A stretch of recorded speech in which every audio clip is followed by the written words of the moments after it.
Are you guys still feeling that W? On a winning Monday. And honestly, after a blowout victory, there's a lot of overreactions that we can talk about. I'm not going to get too crazy on this video, but there's some things that you could possibly talk about where you could say, all right, this might, and I mean might make sense. Welcome into Patriots Today by Chat Sports. I am your host, Brett Alper. 42-13 win over the Carolina Panthers. And the first one, Overreaction Monday.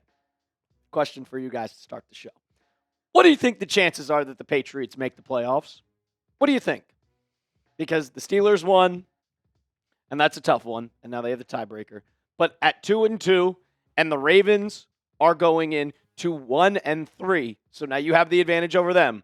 What do you think the percent chance that the Patriots make the playoffs? Scale 1 to 10, 1 to 100% for me. 1%, nope. 100%, this is a lock guarantee.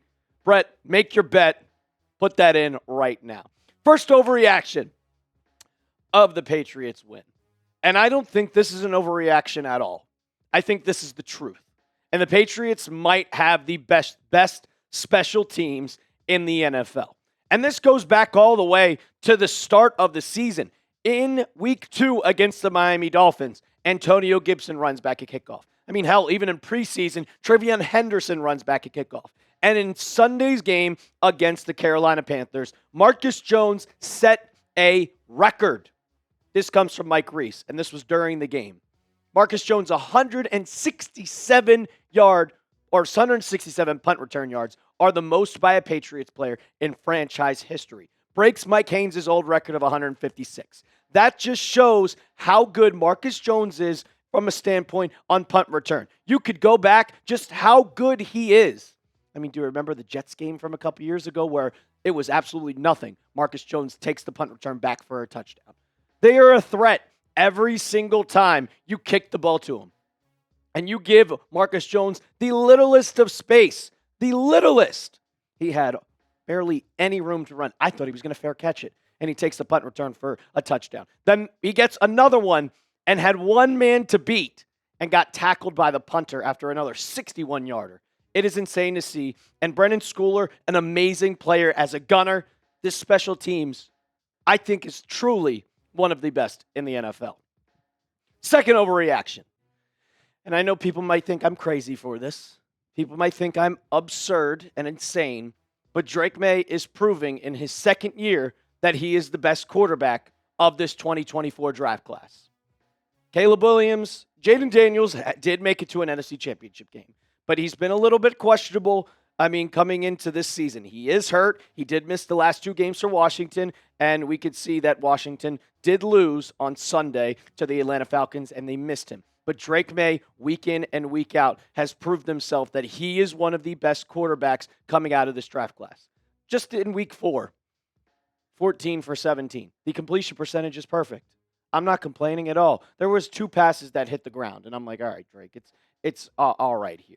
Then 2 touchdowns. 1 rushing touchdown, no interception. And I know it's a little small for you guys, but this is what he has done in his last 3 games. 201 yards, 2 passing touchdowns, 1 rushing touchdown. 268 yards, 2 passing touchdown. He did throw an interception. And then 230 yards, 2 passing touchdowns, and 1 rushing touchdown. 75% completion percentage. Most consecutive games. He has done a 75% in his last 3 starts. And people are like, well, Brett, what does this mean? What does that mean? Oh, this is what it means. He's a part of history. These are the only quarterbacks in the NFL to have done that. Tom Brady, 2007, Peyton Manning in 2013, Aaron Rodgers in 2011, Peyton Manning in 2004, Kurt Warner in 2001. That's it. And you can see that stat right there. You won an AP NFL MVP that season. Drake Maye is a part of a group with Tom Brady, Peyton Manning, Aaron Rodgers. He is the real deal, and we're seeing him grow up right in front of our eyes. It is awesome to see, and I think he's proving himself that he is one of the, if not the best quarterback of this 2024 NFL draft class. We had a fun time on the watch party, man. Fun time. And we're just getting started. It's only week 4. We're going into week 5, and we will be live Sunday Night Football against the Buffalo Bills. It's going to be a big game, and we will be live for it. So you don't want to miss out. Don't want to miss out. Hit that sub button right now. We're going to get into my last two overreactions of this game after the win over the Carolina Panthers.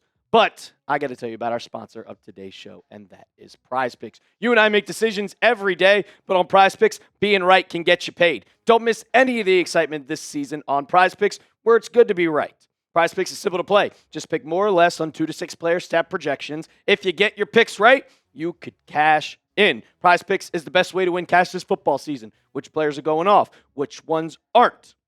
Make your picks in less than 60 seconds and turn your takes into cash all season long on Prize Picks. This was the lineup I had for week 4. Jalen Hurts, that was easy. More on that one, just needed a half a yard. And I had Hunter Henry. He finished with 39 receiving yards. The more on that one. But since Drake May didn't play the fourth quarter, because of a blowout, doesn't work out. But still had a fun time watching the game. And you can make a lineup just like that one when you download the app today and use code CLNS to get $50 in lineups when you play your first $5 lineup. That's code CLNS to get $50 in lineups after you play your first $5 lineup. Prize Picks. It's good to be right. Next one. Christian Gonzalez is the best cornerback in the NFL. He proved it. He proved it on Sunday. And the Patriots passing defense, I know that you're facing Bryce Young, and I think he's not great. I think he's a bust. But you could see the difference in just the secondary with Christian Gonzalez being back in his first game. This was his first game back from not doing any training camp, any type of preseason football, and he was his old self. I know Tetairoa McMillan is a rookie. And Tetairoa McMillan is going to be one of the best wide receivers in football at some point in the NFL. But Gonzo locked him down. And Bryce Young didn't even look at him. The stats, Carlos A. Lopez, he had the tweet, and he gave all the stats up. 11 routes when Gonzo was on Tetairoa McMillan. Only 3 targets, 2 catches allowed, which one of them, it was at the beginning of the game. He did cook Gonzo. But it was his first rep back, and I'm like, all right, whatever. That's fine. But since then, 3 tackles, 31 yards. He is one of the best corners in football, if not the best. Patrick Surtain, Derek Stingley, we'll see. We'll see. But Gonzo's going to prove himself next week. He's going to be on Khalil Shakir, and he's going to. And pass coverage, it just looks drastically different. I enjoy you. I like you, Alex Austin. I said it before. But, you're not Christian Gonzalez. And you can see that teams aren't going his way because they know how good he is. And your all-pro corner is back, man. And that is the biggest thing for the Patriots. And they're only going to get better. Only going to get better. Gonzo is the top blank cornerback in the NFL. You fill in that blank for me. Top what, CB, in the NFL? Go down in the comment section right now. And my last overreaction, and this is a negative one. And this is gonna lose you games because it lost you a game last week against the Pittsburgh Steelers. And if it keeps up, it's going to happen again and again and again. And the Patriots, they still have a major penalty problem. They're not disciplined. They have not been great when it comes to just playing hard-nosed, prototypical football, fundamental football. In Sunday's game against the Panthers, yeah, it was a blowout win. You had 7 penalties for 54 yards. And I said it on the live stream. 7 penalties. It's not a lot of yardage, but it's those ticky-tack calls, the holding calls that bring you back, the illegal contacts, the pass interference, the face mask. It was Austin Hooper. He grabbed on the face mask, and it was immediately 15 yards back. That is a big, the Patriots caught a break on that drive because then they ended up getting an illegal hands to the face, which is an automatic first down, which was great for them. But you cannot have those penalties. If you want to win games in the NFL, you are going to have to play better. You have to be more disciplined. And Mike Vrabel has to get this team together. Next week, you're playing arguably the best team in the NFL. The best team. Your division rival.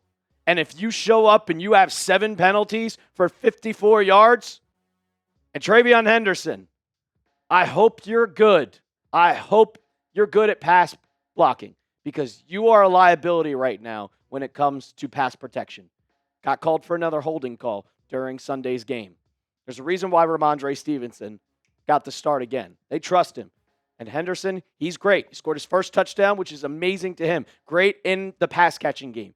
You have to get better at pass protection and not committing those type of penalties. Big game next week. Gigantic. If the Patriots win, the overreaction video next Monday is going to be absurd. It's going to be absurd. It's in Buffalo, in Orchard Park. It's going to be a good one. It's going to be a good one. We'll be live for it. Make sure you hit that sub button. And as always, let's go Pats.